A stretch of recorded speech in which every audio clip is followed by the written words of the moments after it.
It's time! Oh yeah, it's time for Miss Lou Champion Sports Talk. I knew these two guys when I had hair. For me, it was just all about being coachable, being approachable, being a good team guy, and being what I'm supposed to be when I'm supposed to be. Where were they getting the hair from? I think they took it from his lower back. Okay. And they moved it to the top. With me, Ronnie Calhoun, and the legend, Joey Martin. It's entertaining, informative, and sometimes a little crazy. So sit back and enjoy the show. Hey guys, before we get started, we want to tell you about our awesome partners, Syrah Technology, Gregg Vet Clinic, Hicks Chicks, Kenny Chesney's Blue Chair Bay Rum, and all of our awesome partners that you see on the screen right now. Make sure to do business with them and tell them Miss Lou Champion sent you. Hey guys, Ronnie Calhoun here with Miss Lou Champion Sports Talk. Here virtually this week with my man Joey Martin. How are you, buddy? I'm good, but my fist won't reach that far. That's right, with fist bump through virtual.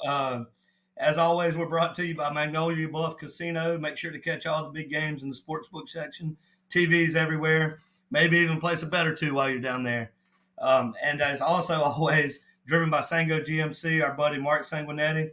Go visit his champion team in Winsboro or Vidalia for all of your new and used car needs.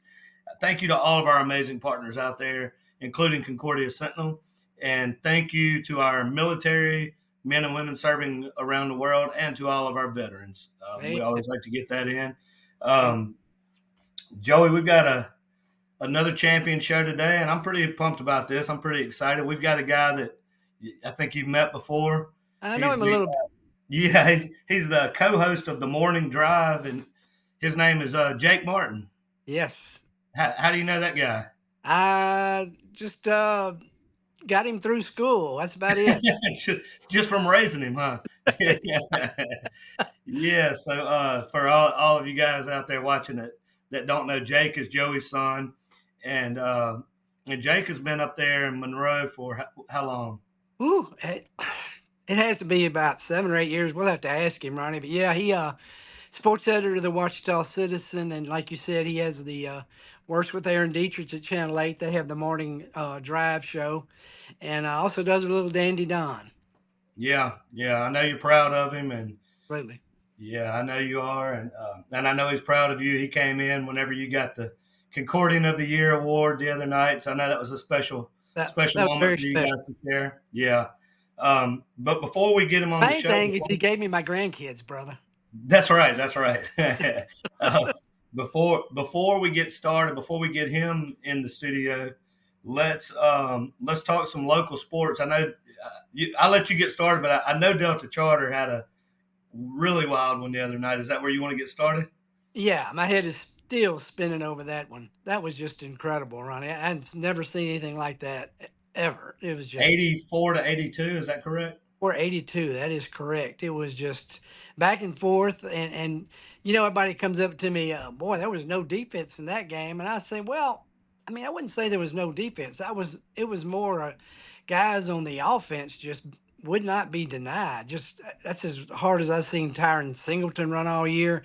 He finished with 368 yards. Will Wiley, of course, every game, Will's grinding it. He had a big game as well. But it wasn't just those two. It was just some special moments. And like I told Blake, it's the little things like Hakeem Johnson catching a pass and on an extra point conversion, and somehow he got into the end zone. I didn't think he would, but that's what and Blake told me afterwards. He said, I actually called the wrong play on that one when I got back, and I told Hakeem, just get into the end zone any way you can. And sure enough, Hakeem juked a couple of guys and got in there and sent it to the next overtime. So it was little plays that just were so huge. Yeah, that's where was that game? Was that a home game or was that a road game? That was in Verity, yes. Yeah. And I mean, 2 straight on site. I was talking to a Monroe station. They call around and get updates on things. And General Trask had the ball. They were up, I think it was about 13. Maybe been late in the third quarter, and I'm going, well, they're fixing to move down the field. And I told the guys this may be over. But for once, Delta Charter got a stop, and then Gunnar Smith kicked the most beautiful onside kick. It bounced up in the air right into the hands of Chase Evans on the Delta Charter sideline. They went down and scored. Then Gunnar kicked it right up the middle, bounced off a player, and Gunnar jumped on it. And that's when Delta Charter was able to go ahead with like a minute left. But here come General Trask back, and they tied the game up. So it was just so crazy. Do you remember? Mhm, Go ahead. Well, I was talking to Blake later. I said, Blake, I mean, I've been seeing stuff and going back and saying, oh, man, I don't know how to get all this stuff in. And he told me, I've watched the tape twice. And every time I'm like, oh, I forgot about that. Oh, I forgot about that. It was just that wild a game. What was the? Do you remember what the final score was at the score at the end of regulation? It was Do you remember what that was? 52-52. Wow. So there was Or overtime. 30 points each. Yeah.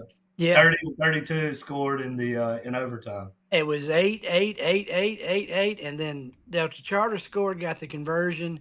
General Trask scored.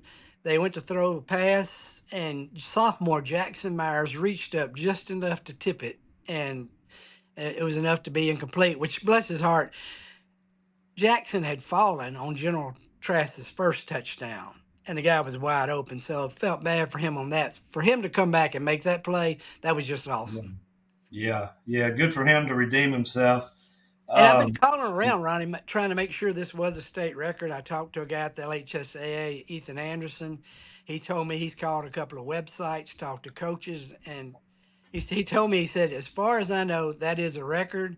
Until somebody calls me after we post this and says, wait a minute, we did this, that's going to be the record. But I also talked to Robin Fambro at the Advocate. I know you know Robin, just one of the. No. Well, she's one of the most premier prep writers in the state. And I asked her, she said she remembered a New Iberia game that a game, I think it was Evangel, believe it or not, but it was like 77-70. But she didn't recall a game higher than that. So it was funny. I called Blake. I said, look, as far as I know, that was a record. He said, oh, great. I'm going to go down in infamy as the guy who gave up 82 points. But if you give up 82, you better score 84. That's right. Well, that's what the general guy said. Coach, a great guy, by the way, too, Torian Wells. He said, man, you score 82 points, you expect to win. You win most of them when you score 82. That's right. That's right.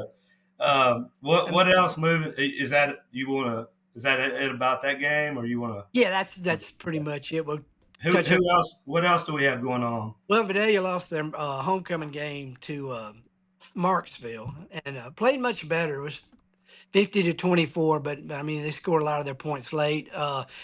Josh West was pleased with the effort, which now Vidalia goes to Bunkie, and that's a huge challenge right there. Bunkie's unbeaten. They have a quarterback who's just dynamite, wide receiver, defensive back who's committed to Houston, and I think they've outscored their last four opponents 157-0.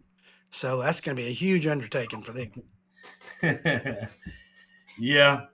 But you just got to hang in there and keep battling, man, and just keep building the program and just keep moving forward. That's all we can do. So as long as they give them the effort, at some point it's a numbers game, and they just don't have a lot of numbers. And right. It's they're playing at a disadvantage with a lot of schools. So exactly. Just keep battling. You're right. Faraday, CJ Reed returns opening kickoff all the way for a touchdown. They're playing up at Oak Grove. But Oak Grove ends up just pouring it on them. It was 48-6. Oak Grove is a defending Division IV state champions, and they're just a machine, Ronnie. They're just so fun to watch, and just year after year they're there. So Faraday has another tough challenge tomorrow, and we're going to talk to Jake about Ouachita Christian. That's in Faraday Friday. Okay.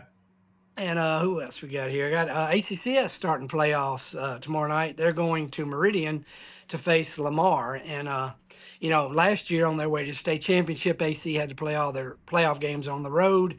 And that's the way it's going to be this year because they lost to Silliman and Park Lane. But, I mean, they're playing well and AC seems to be play better on the road in playoffs. And they're the Yeah. number 2 seed. Lamar's number 7. Actually, AC got a great bracket, great draw, because Oak Forest and Parkland are both on the other side. And if I would pick any team that might beat AC in the playoffs, I'd pick those two. So they won't have to play one of them until they make it to state championship if they do. So anything can happen. Yeah, I talked to Chris Cawthorn over at the Back to Blue Barbecue the other day, and he was telling me, he said, "Man, we're pretty much at the same place we were last year." Right, exactly. Going into the playoffs, he said we're pretty much almost the same exact spot as we were last year. Yeah, his boy Sean Carey's done a great job this year. Yeah. He was proud of him, and he said he had a great game. I think Friday night, and he was proud of him. But he seemed like that they're confident moving forward. Right. I mean, they've been there. They know what it takes. So, yeah, good luck to them. Of course, they beat Cathedral final game of the year, and tough year for the Greenway. They had some close losses, but they'll be back. Yeah. And our boy Steve Davis at Natchez High, I know he's really struggling right now because they get to the red zone, can't score. They lost to Florence 21-6. Joshua Barnes had their only score, but they play at Florence Friday. They certainly need that one. Yeah. Hopefully they can bring that win home and see where it goes from there. For sure. Yeah. And that's about all I got. Of course, we got basketball starting, and we'll, start keeping up with that next time. And man, it's just a crazy time of year. I say the Cathedral girls got a. Am I making that? They got a big win a couple nights ago. Yeah, or last night. Beat Madison St. Joe. Sure did. Yeah. AC's been playing with their boys, so it's going to be a fun year. Okay, we'll have to get some basketball stuff going here soon, and sure, have to get some of them in the studio. But is that pretty much it for the local scene? Yes. Okay. Well, good deal. We'll take a super quick break, and we'll be right back after this with the Martin guys. Playtime, game time. Anytime is a good time at Magnolia Bluffs Casino Hotel. Rev up the fun all month at Magnolia Bluffs Casino Hotel with a feast of prizes, including a Honda ATV giveaway on November 30th. It's always a good time. Visit MagnoliaBluffsCasino.com. Hey, Miss Lou, come visit us, Tom and Wright Granning at Go Mart and On The Go Deli. Go Mart has clean restrooms, community coffee, an awesome beer cave, and a great selection of anything you may need. Located at the corner of Highland Boulevard and Highway 61 South in Natchez. Also stop by Wardo's Po' Boys at 309 North Broadway on the beautiful Natchez Bluff, where everyone is family.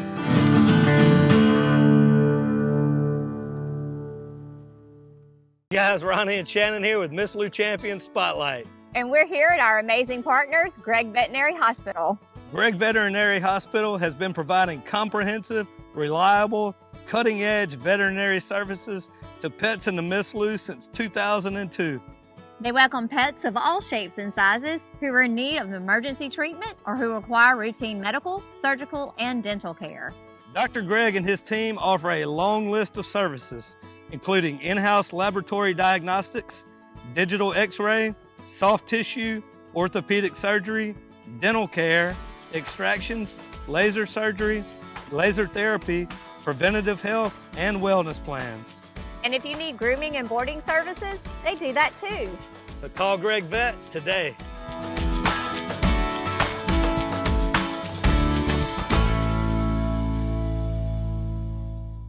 Hi, it's Shannon with Miss Lou Champion Spotlight.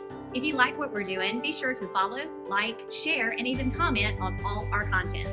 Also, visit MissLouChampions.com to sign up for our newsletter and to receive other information, as well as the opportunity to receive some awesome prizes. Thank you, Miss Lou, for your continued support, and as always, have a champion day. All right, guys, we are back with the best part of Joey, I guess. Okay. Jake Martin, how are you, brother? What's up, man? How we doing? How are you? You doing well, man? I can't complain. I know y'all know what it's like in football season. It's nonstop. Joey said you've had a busy morning. You've been on Baton Rouge Radio this morning? Yeah, we had our show in Baton Rouge Radio, and now we're getting on here. Finally, I'm on the big show. That's right, man. That's right. Joey, yes. You want to start with a little high school football talk, Joey? Sure, we can do that. Of course, one of the main reasons we've got you, Jake, is Farady's playing Ouachita Christian tomorrow night in Faraday, and just your thoughts on Ouachita Christian and what Faraday people can expect. Yeah, OCS is one of those teams where I think a lot of us were wondering how good are they, because they didn't really play anybody, to be frank, early on, and they were beating them by like 43 points, and so they lost a lot of. Honestly, last year's senior class was one of the best senior classes they've ever had. If you look at like where they're going to play, the offers, Tate Hamby's playing on this really good Vanderbilt team now. They lost a really special class, and so that team played for a state championship every single year. And so that you lose that senior group, and then it's like, all right, well, what about these guys that we haven't really heard of? A guy like Cooper Russell, who you'll see at linebacker flying around making tackles. He hadn't really played a whole lot, even though he looks the part. When you get out there and see him, you'll go, dang, that's a good-looking kid. He couldn't see the field. Like a lot of these kids couldn't see the field because of how good that senior class was before them. Macon Leonard, who is a tremendous running back for them, he couldn't play because Zach White, who's playing baseball at ULM, was terrific and was above him. So the point being there is we had a lot of questions about OCS. And they answered them last week because Mangum, we know, is really good. Mangum almost beat Oak Grove. Mangum took it to Faraday. That's a very good football team. And OCS beat them 50-16. And so when we saw that happen, we were like, all right, same old typical OCS, because this is what they do. The pedigree is always there. The expectations are always to win a state championship. And obviously they're right there. Probably going to be competing for one again. And one thing that's interesting you sent me earlier is that, and this is very rare, that Faraday actually holds the edge in their match, but it's only like 4 games. Yeah, they've only played 4 times, and it's 3-1 in favor of Faraday. And that was one thing that Stephen Fitzhugh pointed out when I talked to him about this matchup is, yes, that Mangum and Oak Grove took it to Faraday, but they got to host Faraday. And he was pointing out the fact that we have to go to Faraday. And he acknowledged that that's a difficult place to play, and he thinks that they play better at home. And so he's interested in the challenge of going and playing. He's like, look, they've had some red zone issues, but we know they've got D1 athletes. Like, he was very complimentary of the athletes that Faraday has, and he knows, if you're not playing sound defensively, those guys can take a short gain and turn it into a touchdown in a hurry. So he was very not worried, but very cautious of that going into this week's game. Yeah, you talk. Yeah, Stephen, go ahead. Of course, we've known Stephen for a long time. Real great guy, class guy. I think he has over 200 wins. Jake's like number 20 among winningest coaches. He's like at 259 now, I think. Okay. What's crazy, too, is they named the field after him. It's Stephen Fitzhugh Field now. They did that in 2019, and they have not lost since they've named the field after him. They're 40 they're 40-0 on the field now, which is great because this will now set up. If they beat Faraday, they'll be undefeated hosting Oak Grove next Thursday, which will be a huge game in our area because Oak Grove's the state championship contender, too, with Jackson Bradley and some of the playmakers that they have. A story you'll appreciate, Ronnie, is Stephen and Dee Fairclough, friends for years. They played JV just about every year, and they played against each other. And back in the old days when you went and had to swap film, they would always meet at McDonald's in Winsboro. Stephen would bring his 2 kids who are now college age now, and Dee loved them and said, look, I'm going to bring you something special. So he brought the Viking decal the next time and gave it to Steven's son. And Steven called him one day and said, "Thanks a lot, D. My kids are running around practice with Viking helmet." And everybody's going, "What's with that?" Yeah, he's actually playing at Harding now. His older son's actually graduated, so that's Okay. It's been a while, man. Absolutely. Yeah. How do you see the game playing out this weekend, Jake? Faraday's got to play well. OCS is running the football very well. They've got not just Macon Leonard, who I mentioned, he's their speed back, but they've also got Jude Turner, who's a sophomore, has really come on. He's got a bruising style, really good at running the football. They are, and then Luke Vadrine. Last year, I mentioned how talented they were and how special they were. And if you don't know how they lost last year, Google the Southern Lab OCS game. They were up by 3 scores in the semifinals and lost that game. Don't ask Stephen Fitzhugh about it. He's still sick about it today. But this team last year, Luke Vadrine was a freshman, and so he had to grow up before our eyes, and he did that. And now it's funny because now he's a guy that they're looking at as, all right, he's one of the veterans on this team, and so he's played a lot of football. He's accurate with the football. He's the guy who led them to beat Ouachita last year. That's how special of a group they had last year. He performed brilliantly in that Ouachita game. So my point there is, even though they had a lot of new starters, they still had a veteran quarterback, and he's picked up a lot of the slack. And they just know how to win, man. You can watch it across the board. Louisiana Tech's been a big conversation this week. They lost to Sam Houston. Their defense gave up 9 points, really 7 points, but there was a safety as well. They got to learn how to win. There's a benefit to teams that just know how to get it done, and OCS has done that for years. Yeah, that's what. Go ahead, Joey. Go ahead. Yeah, I just want to jump to your other school in Monroe because I don't like to jump ahead of games, but since we got you here, Delta Charter goes to St. Fred next Thursday, and if St. Fred beats General Trask tonight, that'll basically be for the district championship. Tell us about St. Fred and just the job Chip Builderdeck has done there. Unbelievable job. I had a coach reach out to me before the season started and said, "That Chip Builderdeck can coach," and they were right, because St. Frederick, let me tell you, they lost. I don't know how the transfer portal is there, but the transfer portal is very real here in the Monroe area. So MJ Dade was their starting tailback last year. He's at Ouachita. He's their starting tailback now. Montrell Connor Jr. was their quarterback. He's Ouachita's starting quarterback now. Parker Robinson was the backup quarterback. He's Neville's starting quarterback right now and killing it. Michael Henderson was a running back for them. He's now running the ball for Wassman. Caden Miller, he was the starting wide receiver for them. He's now a starting wide receiver for West Ouachita. He lost so many players. And that's because the coach left. Basically, Andy Robinson was the head coach, and he left, and he went to Neville. Obviously, he took his son Parker with him, and Parker's turned out to be a tremendous quarterback.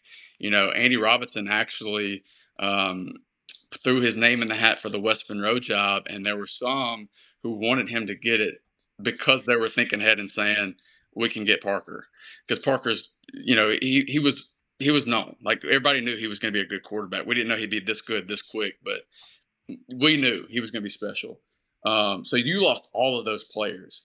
Well, it was almost like a trade. Ouachita's quarterback ends up over here at St. Frederick. Jarvis Walker is a really good kid, really good athlete.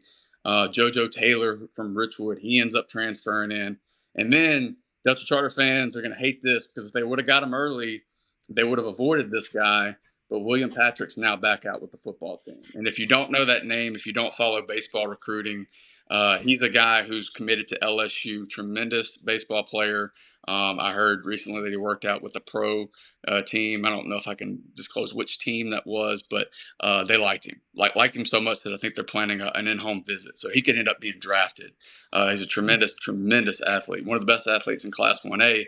You add him halfway through the season. And so he's a guy that we've seen lead them in tackles before. He's a guy that if it's a 50-50 ball, he's going to come down with it. He's that good of an athlete. So they're good, man. They're really good. And they're really what drives it is their offensive line. That was the continuity. That's what they had returning, was a lot of players coming back on the offensive line. They drive the bus. And Chip Butterback, I can't say enough good things about him. I heard how good of a coach he was. He's proven it. In fact, some West Monroe fans were thinking, because Chip Butterback threw his name in the hat to be the West Monroe head coach too, and some West Monroe fans were like, "Dang, did we mess up by not hiring this guy?" Like that's how good of a job he's doing. And Ronnie, his wife is the head coach of the ULM women's team. That's how he came here. I remember you saying that. I remember you telling me about that guy. So, Jake, you were talking about the transfer portal. Are we talking about transfer portal and NIL, or don't answer that? I don't want to get you in trouble up there. A lot of apartment talks going on. I'll just leave it at that. I don't want to get you in trouble up there. I kind of shifting gears right here, Jake. How was growing up with the dad that just covered sports and all of that? How has that kind of impacted where you are today? I mean, obviously it was huge. Being on the sidelines, I always look forward to going out to the games on Friday night. There was just something about it. When Dad would take me, that was when Faraday had one of the best bands, I think, even in the country, let alone the state. But they would break the rules. And in fact, Waspin kind of does this too, I've noticed. But they would play the whole game. And most schools hated when you're on offense and your band's playing, but it was just kind of accepted at Faraday. And I remember there was I can't remember the game, Dad, maybe you remember it, but I had been going to a bunch of games with you by that point, and I think you had maybe Keith Rayburn come out for the first time to shoot, and Faraday was down and the band was playing. It was in the fourth quarter, and it was like the band was wheeling the team down the field. And I remember Keith Rayburn's response, because he hadn't been there, and he said, "I got chills." And I was like, "Yeah, like this is what." And I remember, we were talking about the Faraday. I'll get back on track in a second, but we were talking about the Faraday OCS rivalry. The last time Faraday beat them, I was at OCS covering it, and Faraday's band played at halftime. That was 2016, I believe. Faraday's band played at halftime. And it's just a completely different culture than what they're used to at OCS, right? And I remember there were some people who were like, "Man, that was amazing. That was fantastic." And I remember some other people saying, our people need to see this. This is something that we don't normally get to see. And so the band, the band's a big part of it. Like, obviously, I was enthralled with the play. I loved watching football. But it was just the whole setting of it. And then Vidalia at that time was kind of down. And then they picked up, and obviously Dietrich had his two of his best teams ever. I don't know if he would say that was his best team ever, because he had some good ones in the 80s, obviously with Keith Woodside and those guys. But, the early 2000s, it was like Vidalia football was everything. And so I got to enjoy like a really cool run there where, Faraday was really good, then Vidalia was really good. And it was just hard not to be attached to it and want more of it. And then, when you're a senior in high school, you're like, okay, I guess I got to figure out what I'm going to do. I'm not good enough to play this for the rest of my life, and this is the closest way to get there. And so kind of, ended up being the path that I chose, and it just kind of all worked out for me. Yeah, that's awesome. Go ahead, Joe. Kind of funny story for you, Ronnie. Jake with me to an LSU media day, and he had a Justin Vincent jersey. How old were you then, Jake? Yeah, that would have been like 2004. I think that was after his breakthrough freshman season. So I think I was like, no, it would have been like 2006, because Dwayne Bowe obviously is who you're talking about. Right. 2005, 2006, yeah. So we're sitting there waiting to go meet with players at the inside arena, and so Bill Franquez, who's still one of the sports information directors there, he says, "And by the way, no autographs." Well, Jake's sitting there with his jersey and a pen, and like, okay. So we get out there, and he does get a few. He's up there talking to Dwayne Bowe and getting him to sign his jersey.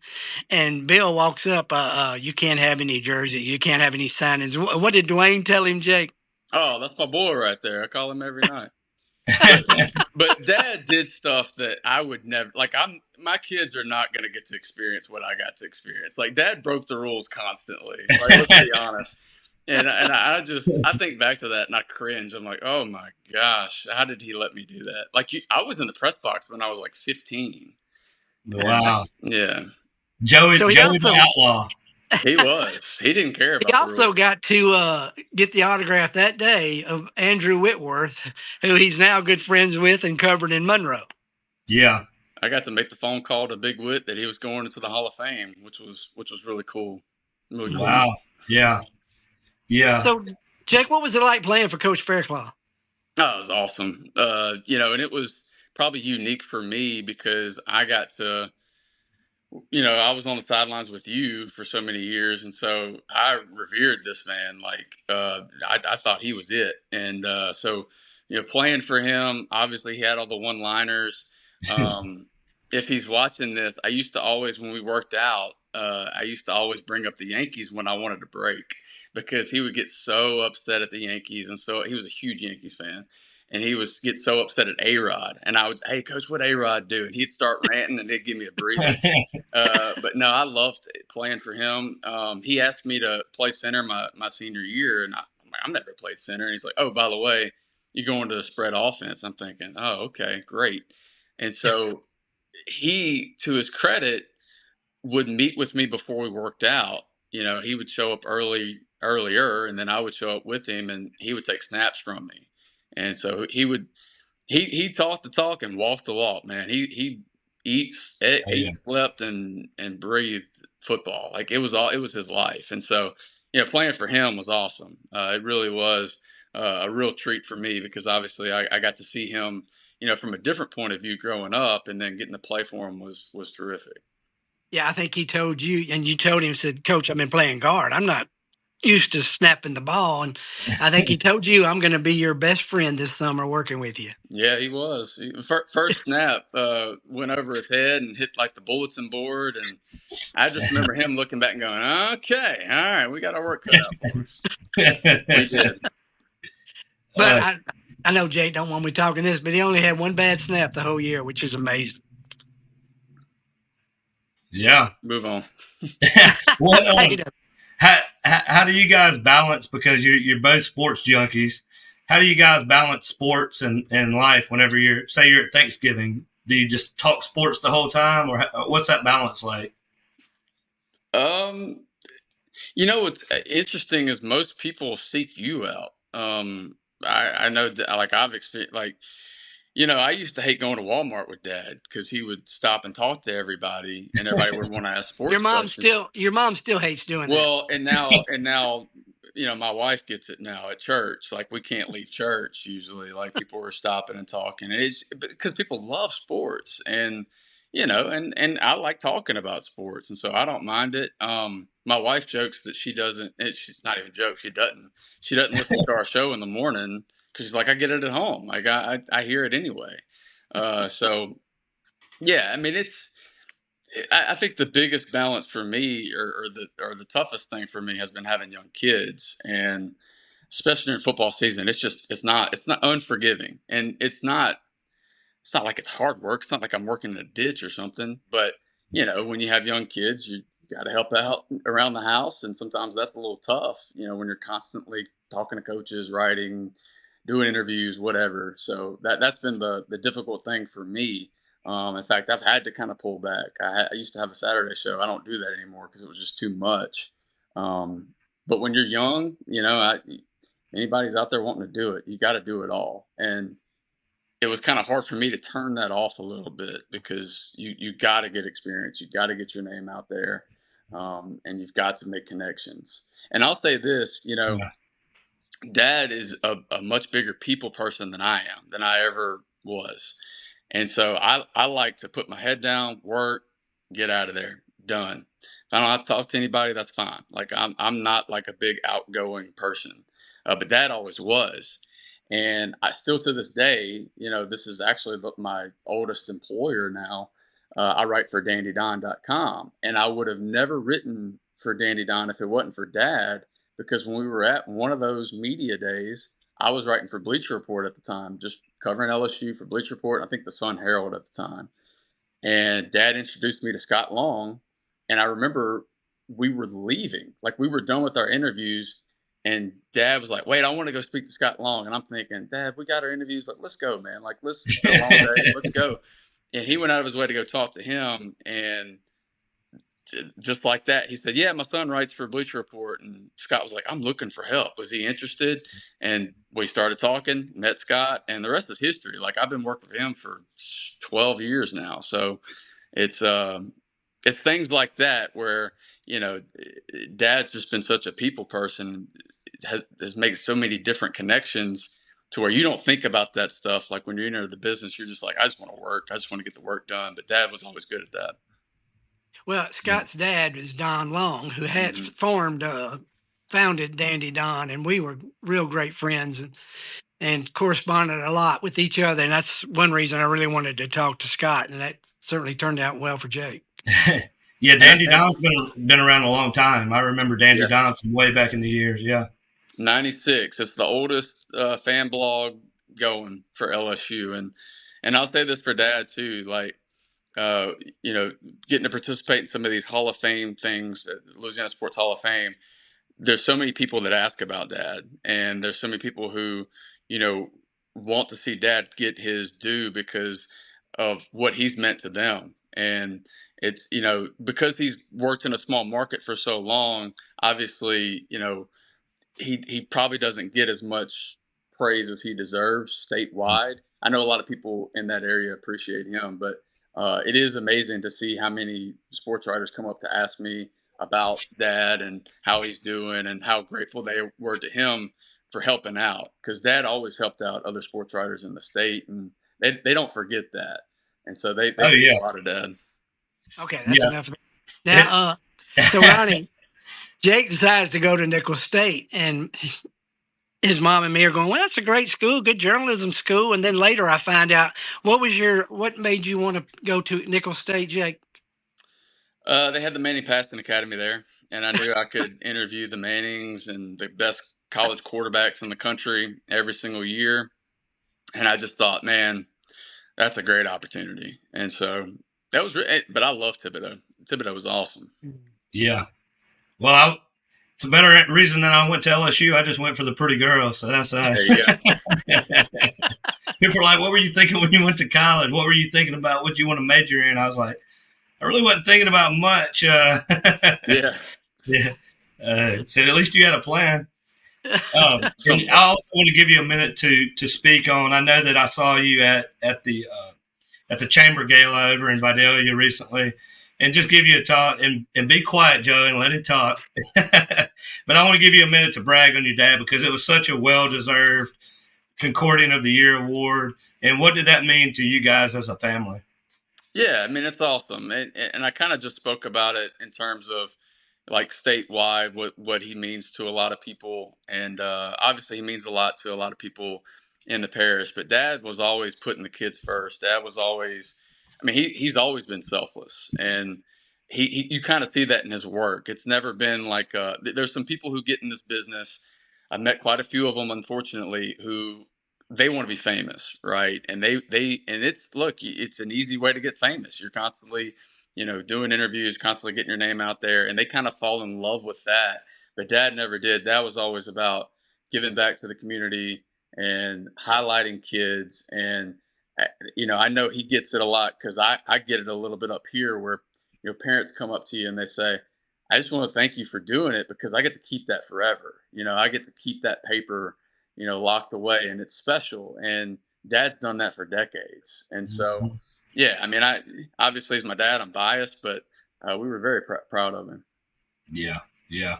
And Joey, we've got a couple of minutes left, and I'll give you the last question and let but Jake, after this segment, we're going to talk a little bit of LSU. If you have time, you can hang on and do the last segment with us too. You're welcome to hang out. Sure. But Joey, my last question for him before we change segments is sort of the same question. How proud are you of Jake? What does it mean to you to see him sort of following your footsteps and kind of continuing staying in that same lane as you? Oh, very proud, Ronnie.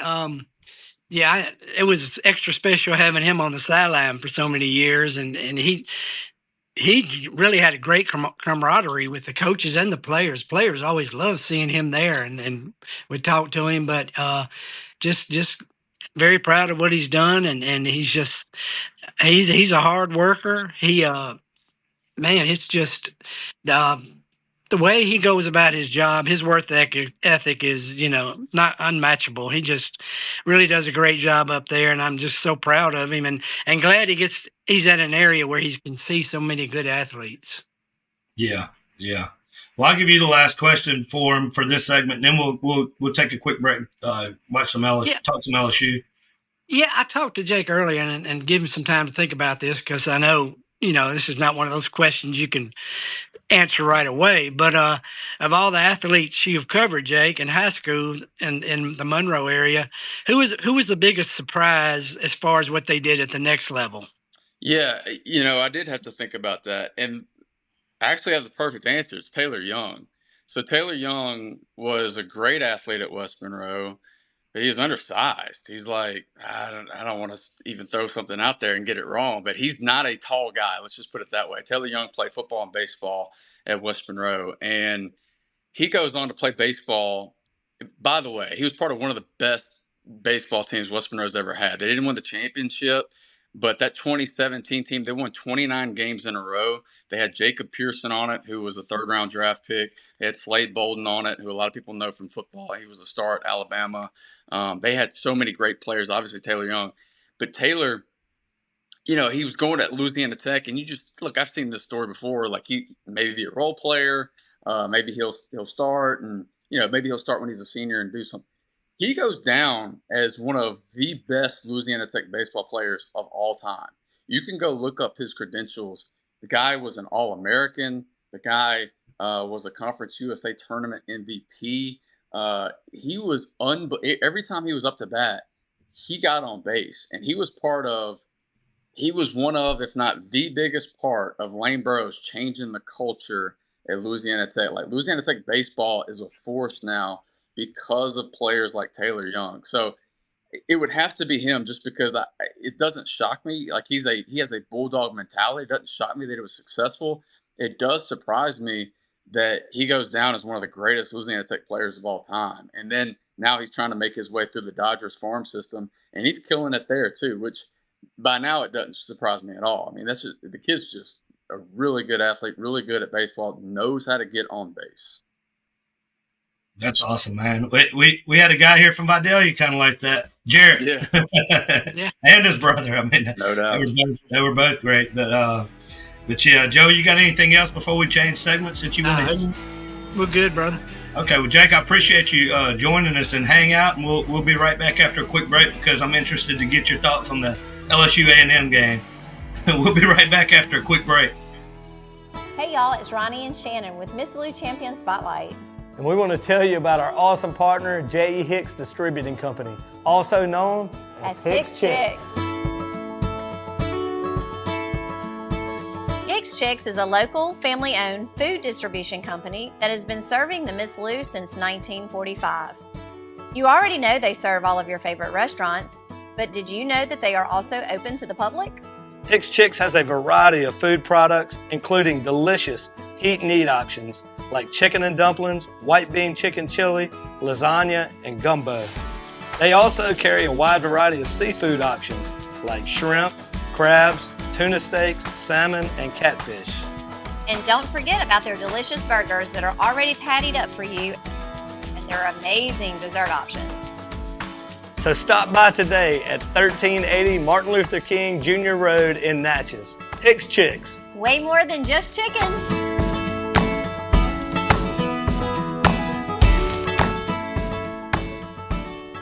Hey guys, Ronnie Calhoun here with Miss Lou Champion Spotlight, and I want to tell you about our awesome partners, Wardo's Po' Boys.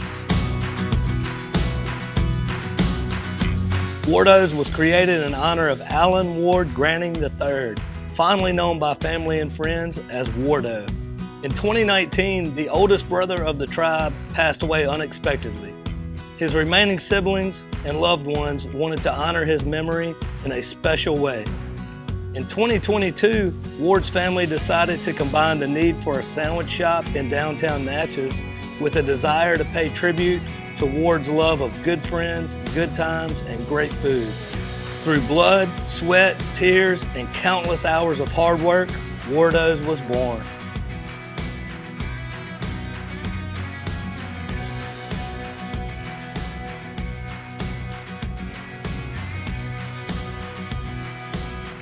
So go visit Wardo's today at 309 North Broadway Street in Natchez, where the po' boys are so good, you'll swear you're in Cajun country. We want to tell you about our awesome partners, Syrah Technology, Gregg Vet Clinic, Hicks Chicks, Kenny Chesney's Blue Chair Bay Rum, and all of our awesome partners that you see on the screen right now. Make sure to do business with them and tell them Miss Lou Champion sent you. All right, guys, we are back, and we've got Jake Martin's going to hang out with us for our last segment this morning and talk a little bit about some a disappointing conversation, I guess, this morning with the LSU A&M game. Let's start there. What's people in Baton Rouge saying? I know you've been in contact with a lot of them, and what are your thoughts on it? Well, I think it's obviously disappointing. I think the fact that you have a situation where you're 6-2, you could have won both of those ball games, and the thing that people have the biggest gripe about is the fact that you're not able to run the football. And we're doing a series on Danny Don. I think it's actually going to start tomorrow. But we're doing the biggest surprise of the season, both positive and negative. And one of those negatives is the fact that you're not able to run the ball. You could have said, hey, come up with 10 bold predictions for the season. I would have never said that. Just because we know that this offensive line is one of the best in the country. And I think pass protection-wise, they've lived up to that. They've only given up 4 sacks this season. I believe they're top 5 in the country in that. But the fact that you can't run the football consistently, you couldn't get any stops in the second half. And I've always said this for years, no matter how much football changes, if you can't run the football when you need to, and if you cannot get stops when you need to, you're not a good football team. And LSU, that has hurt them against both USC and now Texas A&M. And so they've got to figure out a way. Look, they're not going to become a great rushing attack overnight, but they got to figure out a way to be more complementary on offense and take some of that pressure off of Garrett Nussmeier. Because look, his first interception was inexcusable. It was. But the guy is forcing it. He feels like he has to make a play because they can't run the ball. Then, of course, Marcel Reed comes in, and you got the whole Greg Penn comments afterwards saying that we didn't really prepare for Marcel Reed. Not a good look. Brian Kelly tried to clean that up this week, but I'm long-winded here. But you gotta shore some things up before you face off against Jalen Milroe in Alabama, or he'll go for 200 on you. Yeah. What are your thoughts, Joey? What'd you come away from that game feeling? Yeah, just as disappointed and surprised. But, Ronnie, you and I both knew it was going to be a tough game. We both picked A&M just because playing there. But, they quieted the crowd the first half. But, man, the second half was a totally different story. And huge game next week. Everybody is saying whoever loses between LSU and Alabama is out of it. So it ought to be an electric night. And what is all this talk about? Hey, how do they get so many night games? LSU plays night games for years. It's not like, come on. I just think that's such bogus stuff. But anyway, that's going to be a huge game. That's just Lane being a troll. Jake, going back to your offensive line talk a while ago, it's interesting to me that they're so good at pass block and seemingly so bad at run block. Have you ever seen an offensive line that far apart on those two things? Yeah, it's a good question. I think a lot, but I also think it's not just the offensive line. Like, I think the running backs have to take some accountability for it too. I think the tight ends have to take some accountability for it as well on the perimeter too. But really, it's in between the tackles where they've had their issues, and it's weird. I just would not have predicted that. It's kind of crazy to think about, especially with the offensive line and the talent and the experience that they have returning.